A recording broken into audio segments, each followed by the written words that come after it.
छोटे छोटे बच्चों को जो 500,000 रुपया दे करके ईटा पत्थर चलवाए जा रहे हैं, मैं तो ये कह रहा हूँ कि जहाँ से ये सब लोग जिस धर्म स्थल से इकट्ठे होते हैं उस धर्म स्थल को भी गिरा देना चाहिए। दंगाइयों का इलाज सिवाय बुलडोजर के कुछ भी नहीं है। आप कानून का पालन नहीं करेंगे, दी गई नोटिस का जवाब नहीं देंगे, चाहे वो पत्नी का हो, चाहे बेटी का हो, चाहे किसी का हो, वो गिरा दिया जाएगा। जेएनयू में जिस तरीके से धरना प्रदर्शन होता है तो ये जाहिर हो जाता है कि ये छुपा एजेंडा इन लोगों का काम कर रहा था। इसके पीछे देश विरोधी विखंडनकारी शक्तियाँ पहले से ही लगी हुई थी और ये पूरी प्लानिंग कर रही थी। आज बुलडोजर चलता है और अगले दिन ही वहाँ पे इतना विशाल धरना प्रदर्शन करते हैं और CA-NRC तक इनके तार जोड़े जाते हैं और पूरे देश भर में सुनियोजित तरीके से होता है। तो कहीं ना कहीं इनका केंद्र कहीं और भी है, इनके आका कहीं और भी बैठे हैं। आप न्यायपालिका को भी नहीं मानना चाहते हैं, आप कार्यपालिका को भी नहीं मानना चाहते हैं, आप सिर्फ पत्थर को समझते हैं कि पत्थर चलाओ और जो चाहे वो कर लो। शांतिपूर्वक जो प्रदर्शन कर रहे थे उनका मकान ध्वस्त कर दिया गया, ऐसा अखिलेश यादव कह रहे हैं। ये अखिलेश यादव जी की बहुत बड़ी भूल है। कहीं भी किसी प्रकार की कोई शांति प्रदर्शन नहीं हो रहा था। ये तो जितने भी वीडियो वायरल हो रहे हैं मीडिया के थ्रू, उस पर आप देखिए जो नौजवानों के हाथ में पत्थर है वो शांति का प्रतीक नहीं है। प्रदेश में शांति तभी होती जब हाथ में पत्थर नहीं होता। पैदल चलते और जहाँ तक उनको जाना था वहाँ तक जाते, अपना विरोध प्रकट कर देते तो वो होती शांति। ये अखिलेश यादव जी को आँख खोल के देखना चाहिए कि शांति किस प्रकार होती है। पत्थरबाजों से शांति नहीं होती है। प्रदेश में अमन और चैन के लिए उनको भी आगे आना चाहिए। भाई वो विपक्ष के हमारे नेता हैं, विपक्ष के नाते उनको आगे आना चाहिए और युवाओं को समझाना चाहिए। आपने देखा होगा कि जितने भी वीडियो वायरल हुए उसमें केवल और केवल नौजवान लोग हैं, छोटे बच्चे हैं। अभी तो दिखा रहा था कि कुछ पुलिस वालों ने पकड़ा था, उसमें से एक नाबालिग बच्चे को जेल जाने से भी रोका गया, उन्होंने उसको छोड़ दिया। ये प्रशासन की बहुत बड़ी प्रशंसा है और प्रशासन कभी भी नहीं चाहता कि इस तरह की हरकतें हों, पर जिस तरह से प्रशासन के ऊपर इन लोगों ने हमला किया और प्रशासन को ही केवल निशाना बनाया, ये एक बहुत ही निंदनीय घटना है। कैसे देखते हैं, क्योंकि इस प्रयागराज में जम्मू कश्मीर के बाद में पत्थरबाजी प्रयागराज में जो देखी गई उसमें भी छोटे छोटे बच्चों को मोहरा बनाया गया। कहीं ना कहीं जावेद जैसे और भी लोग शामिल हो सकते हैं जिनकी रणनीति वो सफल रही। देखिए, हम तो पहले अखिलेश यादव जी से कहना चाह रहे हैं। अखिलेश यादव जी बोले हैं कि शांतिपूर्ण धरना प्रदर्शन हो रहा था जिस पे पुलिस ने जाके उन पे लाठीचार्ज किया और बदले में पथराव हुआ, ये उनका कहना है। शांतिपूर्ण धरना करने के लिए पहले मैं अरविंद सिंह पटेल अधिवक्ता उच्च न्यायालय हूँ, उसके लिए पहले आर्टिकल 19 में एक प्रावधान किया गया है कि बोलने की और आपको संघ करने की स्वतंत्रता दी गई है। उसमें यह है कि कहीं भी आप संघ करेंगे, सभा करेंगे, प्रदर्शन करेंगे, धरना करेंगे या कोई कार्य करेंगे, बिना परमिशन आप कोई चीज़ नहीं करेंगे। इसमें कहाँ परमिशन ले गई थी, किससे परमिशन ली गई थी, और एक साथ प्रदेश के हर जिलों में, लगभग हर जिले में इस तरीके का उग्रवाद और आतंकवाद को फैलावा दिया गया, उपद्रवी मतलब ये तोड़ फोड़ किए हैं, ये कहाँ से मतलब शांतिपूर्ण था।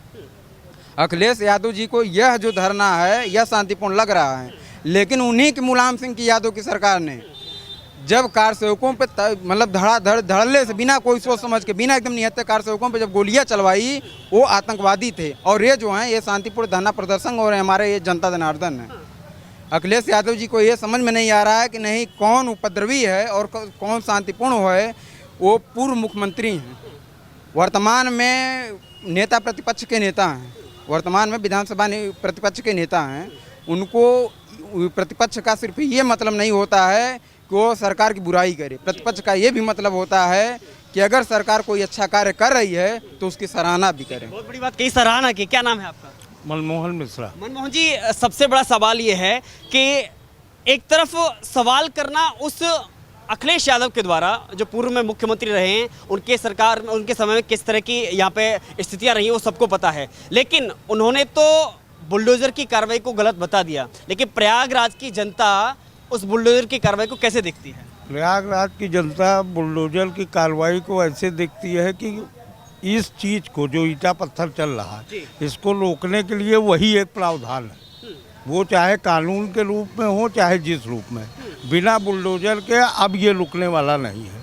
अब तो ऐसे हर शहर में, हर जिले में बुलडोजर होना चाहिए कि ऐसे दंगाइयों को बिना ये सजा दिए, इनको जब तक आर्थिक चोट नहीं मिलेगी तब तक ये सुधर नहीं सकते। देखिए, बहुत बड़ा इन्होंने तो मैसेज सीधा दे दिया कि आर्थिक चोट ही एक इलाज है। आपको क्या लगता है, क्या नाम है आपका? उमंग जायसवाल। क्या इलाज लगता है कि इन दंगाइयों का इलाज क्या है? क्योंकि बोला है कि भाई अब कल हम किसी से बात कर रहे थे, उन्होंने कहा कि अगर आप संपत्ति गिराएंगे तो देश का नुकसान हो जाएगा। इसमें कोई नुकसान की बात नहीं है। अगर इनको इस तरीके से चोट पहुंचानी है तो बुलडोजर का ही एक उत्तम इलाज है, क्योंकि ये अगर पत्थर उठा के इस तरीके से कार्य करेंगे तो उसके इलाज में, इनको जवाबी कार्रवाई में बुलडोजर ही सबसे सही इलाज है। क्योंकि इनके लिए और भी कोई क्रिया होती है जो कानून की, वो इसमें उसको खेल समझते हैं और जिसमें ये खड़े नहीं उतर पाते हैं, इसलिए बुलडोजर ही सबसे उत्तम है। सबसे उत्तम है। लेकिन जावेद पंप का नाम आया है जिस तरह से आया है, और उससे भी बड़ा नाम आया है उसकी बेटी का, जो कि जेएनयू में बैठ करके सीए एनआरसी के दौरान भी प्रदर्शन में और शाहीन बाग में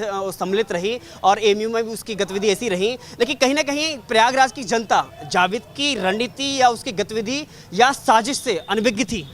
हाँ, अनभिज्ञ थी, लेकिन ये एक तरीके से छुपे तौर पे देश के खिलाफ प्रदेश में जिस तरीके से जहर का और नफरत का बीज बो रहा था, ये जाहिर है जैसे ही इसके घर पे बुलडोजर चलता है, ये मुख्य आरोपी है, साजिश करता है। और जेएनयू में जिस तरीके से धरना प्रदर्शन होता है तो ये जाहिर हो जाता है कि ये छुपा एजेंडा इन लोगों का काम कर रहा था। इसके पीछे देश विरोधी विखंडनकारी शक्तियाँ पहले से ही लगी हुई थी और ये पूरी प्लानिंग कर रही थी। एक दिन में ये चीज़ नहीं होता है। एक तरीके से जैसे आज बुलडोजर चलता है और अगले दिन ही वहाँ पे इतना विशाल धरना प्रदर्शन करते हैं और सीए एनआरसी तक के इनके तार जोड़े जाते हैं और पूरे देश भर में सुनिश्चित तरीके से होता है, तो कहीं ना कहीं इनका केंद्र कहीं और भी है, इनके आका कहीं और भी बैठे हैं।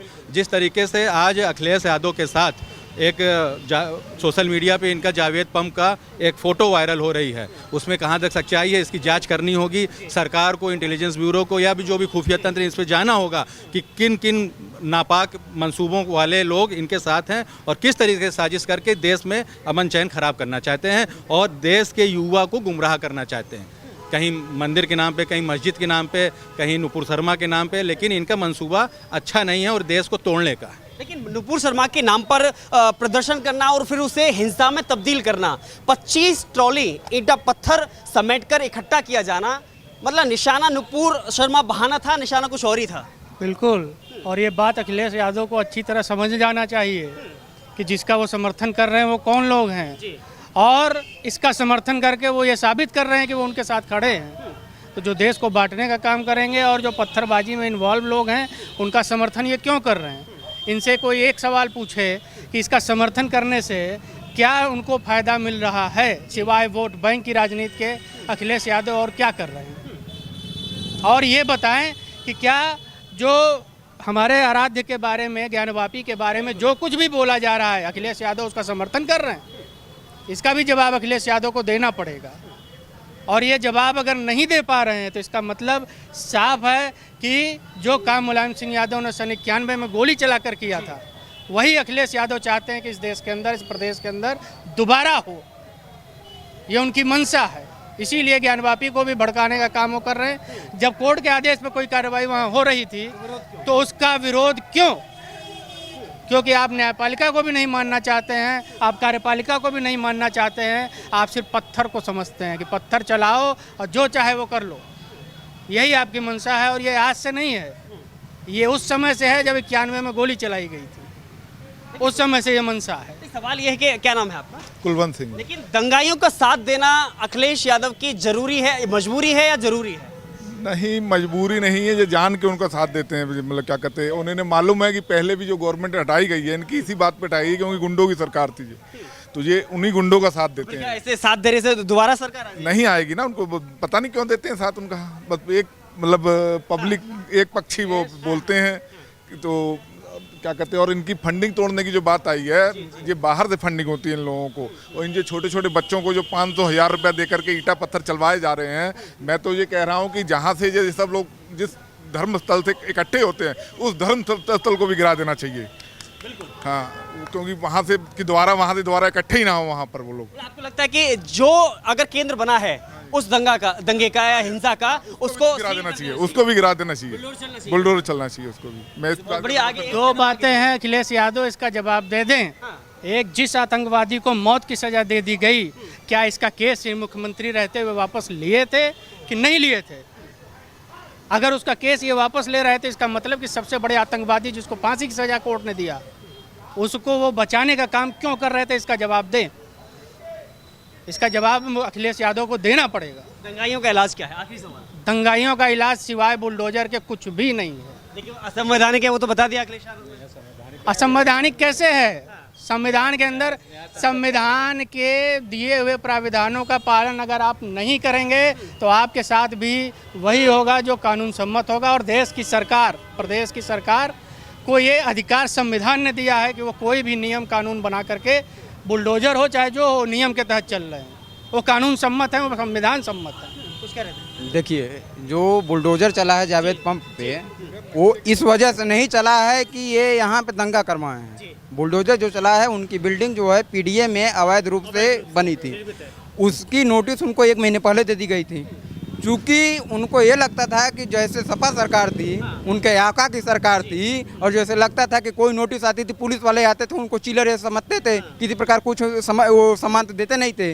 तो उनको भी लगा कि इस गवर्नमेंट भी यही हुआ, इसमें न माननीय योगी जी का कोई गलती है, न किसी चीज़ का, न ये असंवैधानिक है, सब संवैधानिक और न्याय संगत है। हुआ क्या, दुर्भाग्य सिर्फ इतना हुआ है कि जब नोटिस 1 महीने पहले इनको दे दी गई थी, लेकिन जब इस दंगे में शामिल हुए तो प्रशासन एक्टिव हुआ और उस पर तुरंत इन्होंने कार्रवाई करते हुए उसको धराशायी कर दिया। कोई तो कह रहा है कि वो पत्नी की है, कोई कह रहा है गिफ्ट किया हुआ है पत्नी को। अगर आप तो उसको क्यों तोड़ा गया? आप कानून का पालन नहीं करेंगे, दी गई नोटिस का जवाब नहीं देंगे, चाहे वो पत्नी का हो, चाहे बेटी का हो, चाहे किसी का हो, वो गिरा दिया जाएगा। आपका अवैध रूप से वो निर्माण था, जिसको बिना आपने नक्शा स्वीकृत कराए पास कराया था, और पिछली सरकारों ने उस पर ध्यान नहीं दिया था। आपको बराबर नोटिस दी जा रही थी, आपको पूर्व नोटिस थी, आपको जानकारी थी कि हमारा निर्माण अवैध है। अब सरकार के नज़र में आप आओगे ना, जब गलत काम करोगे तो गलत नतीजा मिलेगा। अब सरकार आपको किसी भी तरीके से आपको कानून का पालन कराएगी, और कानून क्या होता है वो आपको दिखाएगी।